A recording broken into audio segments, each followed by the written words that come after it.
Hi guys, welcome back to my channel. This is Marvin. If today is the first time of stopping by, you're most definitely welcome. If you're a returning subscriber, thank you for tuning in once again. Guys, I know I've been MIA for quite some time now, but as you all know, I had to get things wrapped up because it was getting to the end of the semester. I had a lot of deadlines to meet, and so yeah, that's the main reason why I was MIA for some few weeks, right? But I'm back now. So today I'm just bringing you this video because there has been some revisions on some policies concerning international students, right? So stick and stay. If you are already an international student in Canada or you are about to come into Canada, I think you really need to listen to what I have for you today. So stick and stay, and then let's go straight into the video.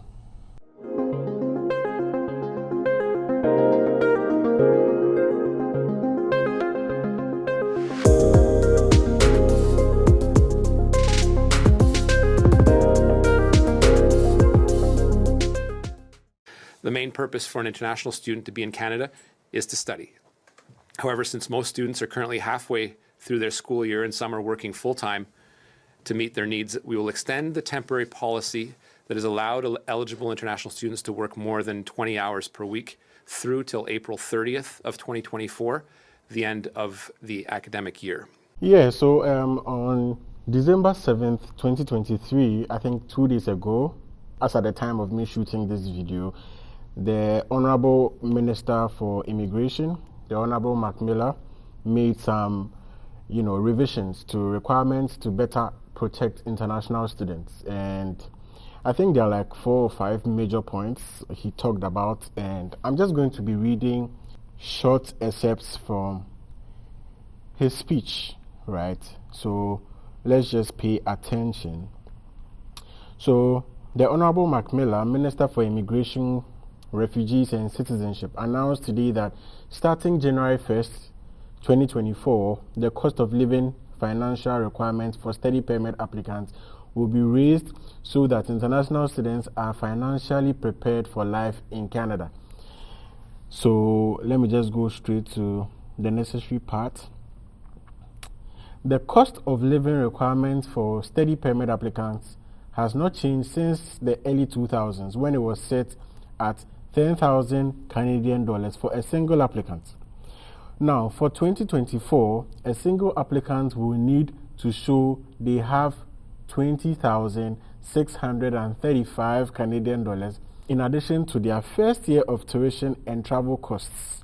This change will apply to new study permit applications received on or after January 2024.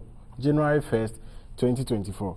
Those of us already in Canada, or those who, have information about coming to Canada, you know that for proof of funds, right, you normally have to show your first year tuition and then your 10,000 Canadian dollars, which serves as what? Your cost of living expenses, right, for a year in Canada. That's what IRCC pegged it at, right, for quite a long time, 10,000 Canadian dollars, and then your travel expenses. All right, so now, because of the increment in cost of living in Canada and inflation here and there, they want to increase, or they are increasing the amount from 10,000 to 20,635 beginning January 1st, 2024.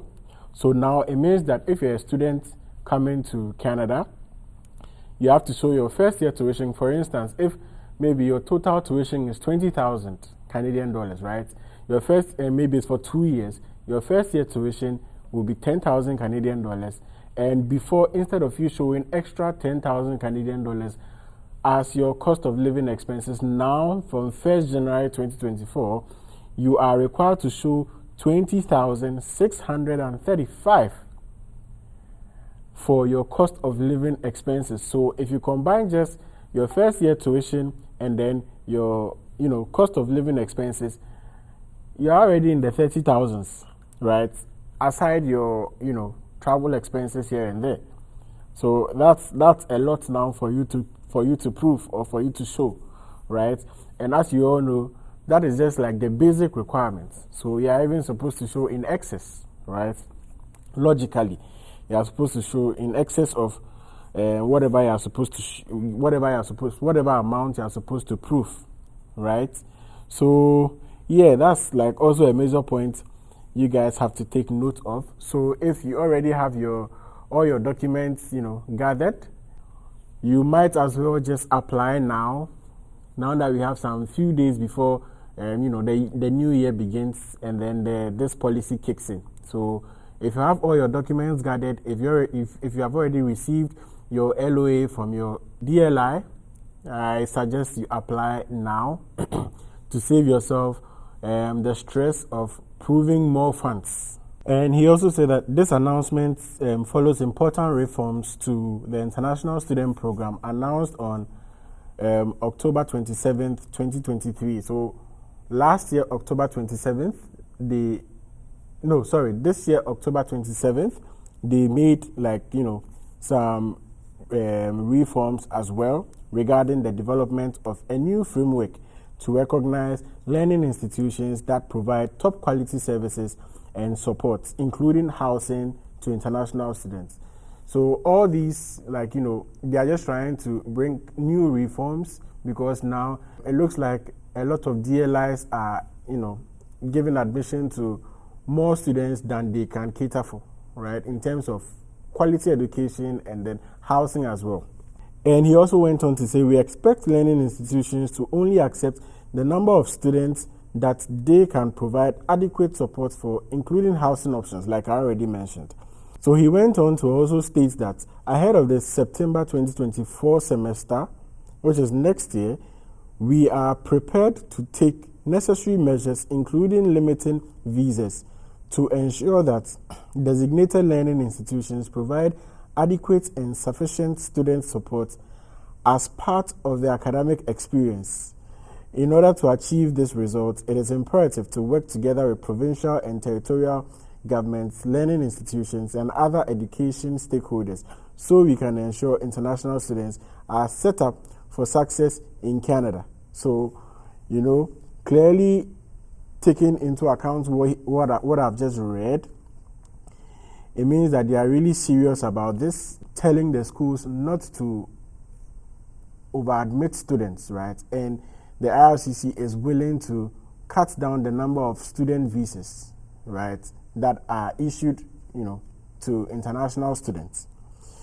Because I think for the past year, there have been a lot of problems, schools taking more students than they can cater for, and then also students struggling with, housing, a whole lot, right? So all these are reforms to care about those things. The next point he touched on was the waiver on the 20-hour per week limit on the number of hours international students are allowed to work off campus while class is in session will be extended to April 30th, 2024. International students already in Canada, as well as applicants who have already submitted an application for a study permit as of December 7th, 2023, will be able to work off campus more than 20 hours per week until that time. We continue to examine options for this policy in the future, such as expanding off-campus work hours for international students to 30 hours per week while class is in session.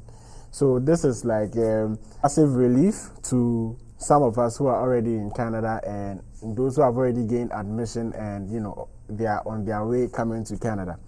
So if you remember correctly, last year, I think in November, the Minister for Immigration brought out a new policy that international students can work full-time or more than 20 hours in a week, just to curb the unemployment, the labor shortage in the country. And that policy was supposed to end December 31st of this year, right? So right from the time I came in, students were allowed to work full-time, more than 20 hours in a week, and it was supposed to end 31st of this year. So we're all waiting, in anticipation of what kind of reforms or what kind of changes the minister was going to bring out. Were they going to continue with the full-time, or were they going to, cut it and bring it back to the 20 hours? So finally, on December 7th, he made a statement that those of us in Canada already can still work more than 20 hours in a week till April 30th. Those who have also been issued visas and they are in their home countries before December 7th can also, when they come in, can also work more than 20 hours a week. Those who have also, put in their applications right until like December 7th of 2023. So let's say if you submitted your application on December 7th, 2023, right? And let's say your visa is issued to you January 1st and your school starts January 5th and you come in to Canada, you can still work full-time till April 30th when they are also going to, review the policy again. And the good news is that they are even thinking of, increasing the 20 hours to 30 hours per week, like off-campus work per week for students, which is like a great news. It's great news. It's great news because it gives students more time to work also and to, get some funds into their pockets to be able to take care of themselves here in Canada. So that's like massive news for international students. So the next thing he mentioned was the facilitative measure that has allowed international students to count time spent studying online towards the length of a future post-graduation work permit as long as it constitutes less than 50% of the program of study will continue to be in place for students who begin a study program before September 1st, 2024.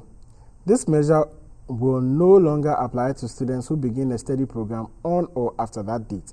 Distant learning facilitation measures were implemented in 2020 in response to travel restrictions due to the pandemic. So what he's trying to say here is, due to the pandemic, students couldn't travel to Canada because of like the whole lockdown and all of those things. So they instituted, online learning. So students were able to, study online from their various locations, right? But now the lockdown is over and, we've gone past COVID.